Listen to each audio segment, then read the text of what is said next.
Ahoy folks, Tris here with a quick update on Nintendo. So earlier this morning, Nintendo has put out new community tournament guidelines both in Japan and the UK. At the time of making this video, they've not been released in North America yet, but it's very likely to come soon. So if you've ever played in a tournament for a Nintendo game, like going to a Smash tournament or a local scene or something, you might want to check this out. And frankly, this doesn't seem to be anything good. So these community tournaments are defined as small scale and not for profit. So whether this affects larger scale events such as Smash Majors is hard to say. But this is much more likely to affect the smaller tournaments, like local scenes or smaller regional events. While these are framed as guidelines to help fans and participants of events have a fun time for everyone, these are actually guidelines that tournament and event organizers need to follow, or Nintendo may ask the event to be shut down. Anyway, these guidelines go over limiting player counts, venue and participation fees, the kind of games that can be played at community tournaments, and more. Perhaps one of the most damning in here, however, is that these events are not allowed to have any sponsors. And especially for events that need to generate money to actually run and improve, that's a big deal. Although the most baffling to me is this line about food and drinks. What happens if, say, a Smash tournament is hosted by a venue that sells food? Can the players just not buy food? Because frankly, that's ridiculous. The Q&A section of the guidelines has a lot of important information too, such as organizations looking to run a tournament needing to submit an application to Nintendo in order to receive a license to be able to run.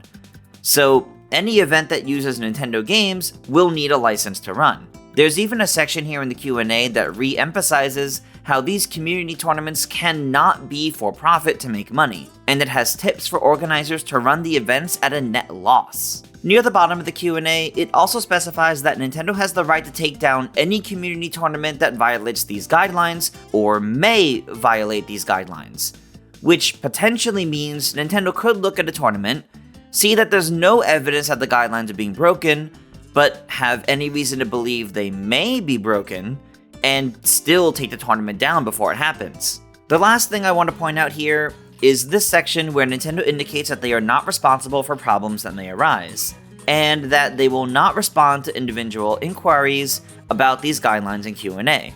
Meaning, if there's anything here that is unclear to tournament organizers, they may never actually get the clarification they need. So, what does all of this mean exactly? Are we just ranting about Nintendo again?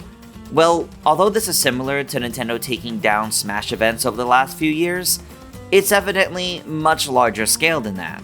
Basically, any sort of event running Nintendo games needs their permission to run, even if it's a small local event for Smash or Splatoon with only 20 players or something. And these events must be run at a loss, unable to make any profits. For some reason, Nintendo really doesn't like eSports with their games, and that's a shame. It's incredibly unfortunate to see them taking the stance that affects so many of their communities, but we'll have to see how the situation develops from here. There's a lot more to it all, and we only really just scratched the surface here. We'll share a link to read all of these guidelines down in the description, as there's a lot of them here. Once again, at this time, this has only been posted in Japan and the UK currently, but if a North American version of these guidelines get posted, we'll make sure to post those in the description as well, and with a pinned comment. But otherwise, what do you guys think? Are you disappointed to see the way Nintendo's treating their esports and game communities here? Or do you perhaps have a different outlook on it all?